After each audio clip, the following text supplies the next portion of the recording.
Hi everyone. आज इस video में हम दो इम्पोर्टेंट चीज़ों के बारे में डिस्कशन करने वाले हैं। एक तो एसएससी एमटीएस 2025 जो एग्ज़ाम होगा, एक्सपेक्टेड आपका कब तक ये एग्ज़ाम शुरू हो जाएगा उसके बारे में हम डिस्कशन करेंगे। साथ ही में यहाँ पर हम पेपर पैटर्न के अकॉर्डिंग प्रिपरेशन स्ट्रेटजी के बारे में बात करेंगे। अभी आप सभी को पता है सीजीएल 2025 का पेपर चल रहा है, तो क्या सीजीएल 2025 में जो पेपर पैटर्न फॉलो हो रहा है वो वही हो रहा है जो स्टेनो और फेज 13 में हो रहा है, या अलग हो रहा है, या आप सीजीएल 2025 को एनालिसिस करने के बाद अपने एग्ज़ाम को किस तरह से तैयारी कर सकते हो, उसके बारे में हम इस वीडियो में बात करने वाले हैं।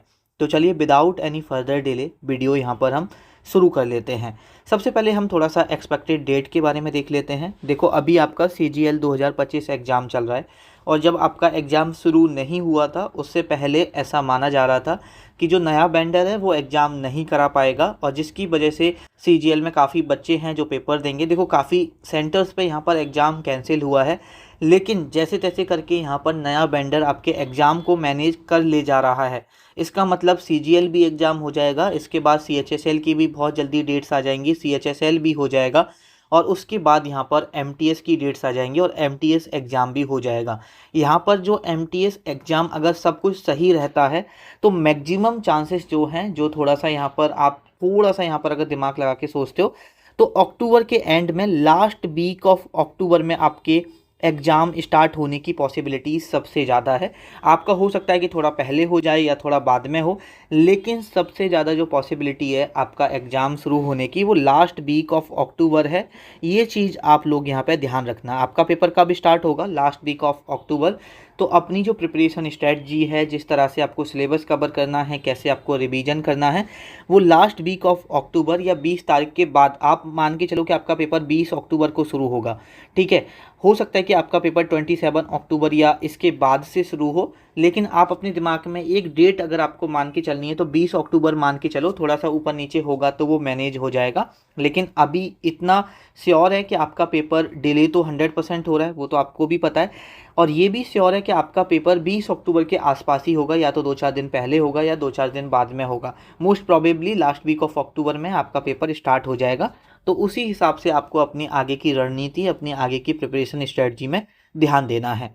अब यहाँ पर हम पेपर एनालिसिस के बारे में बात करते हैं। और देखो, मैं यहाँ पे ऐसा कोई क्वेश्चन नहीं बताऊंगा कि कल को कोई ये बोले कि भाई मैं यहाँ पे क्वेश्चन बता रहा हूँ, सीजीएल में तो एनालिसिस बैन है। यहाँ पर हम एक मोटी मोटी बातें करने वाले हैं। देखो, अभी आपका सीजीएल एग्ज़ाम चल रहा है, स्टेनो हो चुका है, फेज 13 हो चुका है। अब यहाँ पर हमेशा टीसीएस में क्या होता था, अगर एक पैटर्न फॉलो हो रहा होता था, सपोज फेस्टिवल से क्वेश्चन आ रहे हैं तो हर हर शिफ्ट में फेस्टिवल से ही आते थे। फोक डांस से आ रहे हैं तो फोक डांस पूछा ही जा रहा है। अवार्ड से आ रहे हैं तो अवार्ड्स आ ही रहा है। या फेज 13 में जो पेपर पैटर्न फॉलो हुआ है वो सीजीएल में भी हो रहा है, जो सीजीएल में हुआ है वो स्टेनो में भी पेपर पैटर्न फॉलो हो रहा है। लेकिन जो एडिक्यूटी है, जो नया बेंडर है, उसमें ऐसा देखने को नहीं मिल रहा है। जैसे यहाँ पर अगर हम बात करते हैं, स्टेनो में इकोनॉमिक्स की वेटेज बहुत ज़्यादा रही थी, सीजीएल में ऐसा देखने को नहीं मिल रहा है।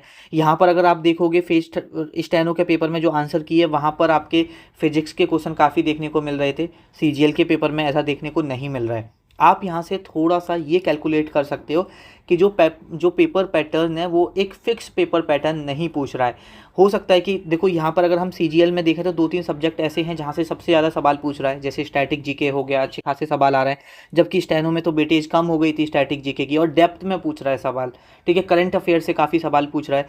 तो आपको अपनी जो प्रिपरेशन है, अगर आप एमटीएस 2025 की तैयारी कर रहे हो तो आपको अपनी प्रिपरेशन ऐसे किसी पेपर पैटर्न को अब ध्यान में रख के तैयारी नहीं करनी होगी। जैसे मैंने भी आपको पेपर पैटर्न बताया था कि इस सब्जेक्ट की इतनी वेटेज है, अभी आपको हर एक सब्जेक्ट को वैल्यू देनी पड़ेगी, हर एक सब्जेक्ट को पढ़ाई करना पड़ेगा।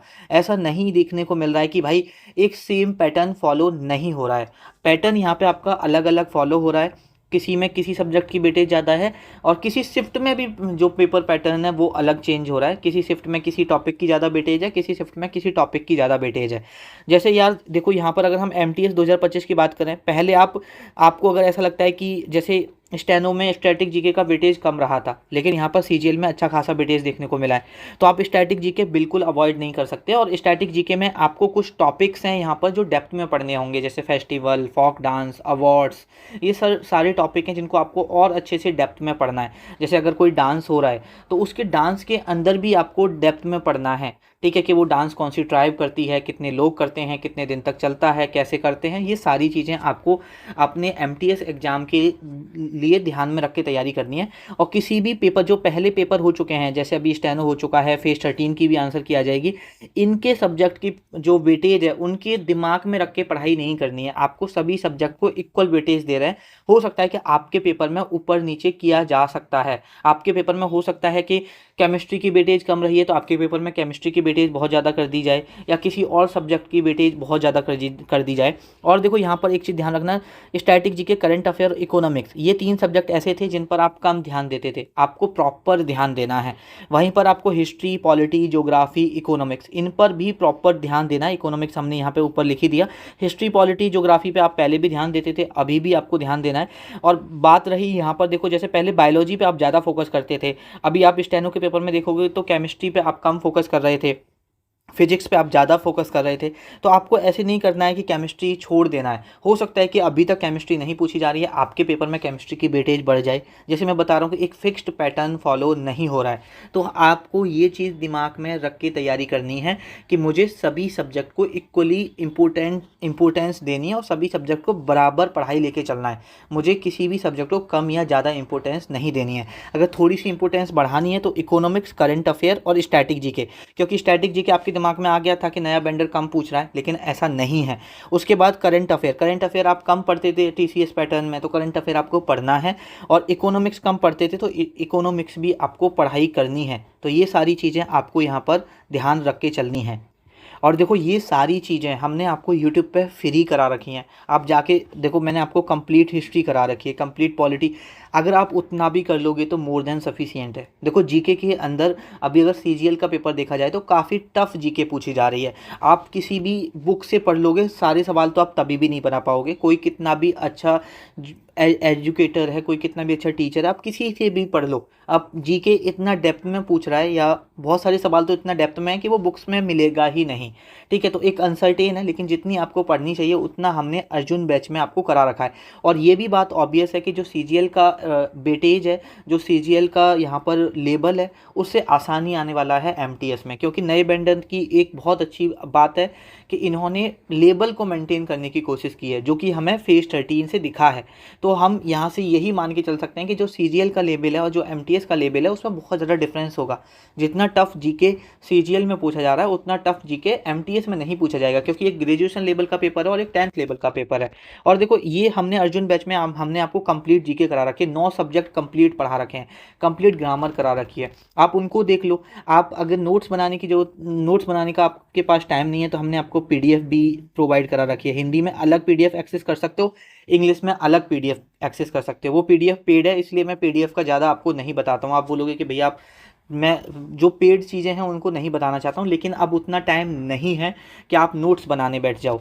तो देखो हमने आपको 9 सब्जेक्ट जीके हैं और इनमें आपको एक एक सब्जेक्ट में 14-14, 15-15, 20-20 लेक्चर कराए हैं। इनमें आपको हिंदी की पीडीएफ, इंग्लिश की पीडीएफ बिल्कुल अलग अलग यहाँ पे मिल जाएगी।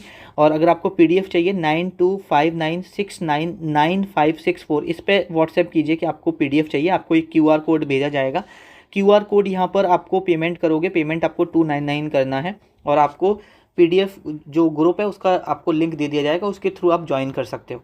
और यहाँ पर ये जो पीडीएफ है डिजिटल फॉर्मेट में है, हिंदी में बिल्कुल अलग है, इंग्लिश में बिल्कुल अलग है। तो पीडीएफ ले सकते हो और अगर आपका 1-2 सब्जेक्ट रह गया है तो उसके तो आप खुद भी नोट्स बना सकते हो। ठीक है, तो ये तो हो गया थोड़ा सा हमारा जीके से रिलेटेड। अगर हम यहाँ पर बात करते हैं इंग्लिश से रिलेटेड, तो जो मैंने आपको वोकैबुलरी सीरीज़ कराई है वो मोर देन इनफ है। चाहे आप अभी सीजीएल एग्जाम दे रहे हो, चाहे आप वो स्टेनो का पेपर देख लो, चाहे फेज 13 का पेपर आप देख के आए हो तो देख सकते हो। अभी आंसर की तो आई नहीं है, अगर आप देख के आए हो तो आपको पता होगा। ठीक है, 45 ग्रामर रूल हमारे इनफ हैं। अभी सीजीएल का पेपर भी देने जाओगे आपको खुद पता चल जाएगा अगर आप सीजीएल दे रहे हो तो। ठीक है, एडिशनल टॉपिक पे जो हमने वीडियो कराई है, जिसमें अभी तक देखो क्या था कि एमटीएस के पेपर में ये सारी चीज़ें नहीं पूछी जाती थी, जैसे direct indirect, active passive voice, ठीक है, होमोनिम्स, ये सारी चीज़ें अभी एडिशनल पूछ रहा है, आपके पेपर में भी पूछ सकता है। तो ये मैंने आपको एडिशनल टॉपिक पर भी ग्रामर करा दी है, तो वो क्लास अभी तक नहीं देखी तो जाके जरूर देख लेना। इंग्लिश की हमारी एक प्लेलिस्ट बनी हुई है, वहाँ पर जाके चेकआउट कर सकते हो। एक हमें फिक्स प्रपोजिशन करानी है आप लोगों के लिए, वो मैं आपको फिक्स प्रपोजिशन जरूर जल्दी करा दूंगा, क्योंकि स्टेनो के पेपर में देखोगे तो फिक्स प्रपोजिशन से काफ़ी सवाल आए हुए हैं। तो फिक्स प्रपोजिशन मैं आपको जल्दी करा दूंगा। अभी मेरी काफ़ी टाइम से तबीयत सही नहीं चल रही है, अभी भी जो हेडेक है मेरा वो बंद नहीं हो रहा है, और अभी बीच में 2-3 दिन तो फ़ीवर और बहुत सारी चीज़ें चल रही थी साथ में। ठीक है, अभी फ़ीवर वगैरह तो ठीक हो गया है, हेडेक भी जल्दी ठीक हो जाएगा। थोड़ा-सा आँखों का इश्यू आ गया क्योंकि बहुत ज़्यादा काम कर लिया था लास्ट कुछ दिनों में। पूरा ऑफ़िस में भी स्क्रीन और घर पे भी 3-3 बजे तक स्क्रीन, तो बहुत दिक्कत हो गई। लेकिन ठीक है, वो एक अलग पार्ट है, वो आपको बताया हुआ है, मैसेज में डाला हुआ था। ठीक है, उसके बाद यार हो सकता है अभी आपके पेपर में पैसेज नहीं पूछा जा रहा है, लेकिन हो सकता है कि आपके पेपर में पैसेज पूछा जाए। तो थोड़ा-सा ना अपना रीडिंग करना शुरू कर दो। दिन का 15 मिनट ना आप रीडिंग करना शुरू कर दो। और अभी जो पैसेज पूछा जा रहा है सीजीएल में, तो काफ़ी टफ पैसेज पूछे जा रहे हैं। बट अगर आप अपना जो एमटीएस में पैसेज पूछा जाएगा वो आसानी पूछा जाएगा। और अभी ये भी कंफर्म नहीं है कि पैसेज पूछा जाएगा या पैसेज नहीं पूछा जाएगा। पहले सीजीएल में भी क्लोज टेक्स्ट पूछा जाता था, अभी पैसेज पूछा जा रहा है। तो आप अपने एमटीएस एग्जाम के लिए भी पैसेज पढ़ना थोड़ा सा शुरू कर दो। ठीक है, पैसेज मतलब आप रीडिंग करना एटलीस्ट शुरू कर दो। ठीक है, रीडिंग करना डेली 15 से 20 मिनट रीडिंग करो। अखबार की, बुक से, कहीं से भी रीडिंग कर सकते हो, और ऐसे वन गो में करो। ठीक है, कि आपको लगातार पढ़ना, चाहे वो आपको समझ में आ रहा है या नहीं आ रहा है, तो थोड़ा सा रीडिंग करना शुरू कर दो। बाद बाकी का पेपर पैटर्न के अकॉर्डिंग ये स्ट्रैटेजी आपको रखनी चाहिए। और अभी एग्जाम डेट्स हमारी आउट हो जाए, फिर मैं आपको एक प्रॉपर स्ट्रैटेजी बताऊंगा जिसमें आपको डिटेल में कैसे चीज़ें कैसे करनी है, कहाँ पर कितनी चीज़ें अभी आपको आगे कैसे करना है। 100% आपको उसके अलावा फिर कुछ भी देखने की ज़रूरत ही नहीं पड़ेगी। ठीक है, तो एक डेडिकेटेड वीडियो आएगी प्रिपरेशन स्ट्रैटेजी पर, लेकिन हम वेट कर रहे हैं कि हमें एटलीस्ट पता तो चले कि हमारे पास टाइम कितना है, कितनी टाइम में। अभी हो सकता है कि बहुत जल्दी यहाँ पर एग्जाम डेट्स भी आ जाएंगी सीएचएसएल और एमटीएस की। मुझे ऐसा लगता है कि सीएचएसएल और एमटीएस की जो एग्जाम डेट्स हैं हो सकता है कि वो एक साथ रिलीज कर दें। तो ऐसा मत सोचना कि अभी सीएचएसएल की डेट्स आएंगी फिर सीएचएसएल का पेपर होगा फिर एमटीएस का होगा, बहुत टाइम है, हमारा पेपर नवंबर दिसंबर में होगा। ऐसा बिल्कुल नहीं सोचना है। बिल्कुल प्रॉपर अच्छी तरीके से पढ़ाई करनी है। आप मान के चलो कि आपका पेपर 20 तारीख के समथिंग होगा। ठीक है, तो चलिए इस वीडियो को यहीं पे ख़त्म करते हैं। आपसे मुलाकात होगी नेक्स्ट वीडियो में।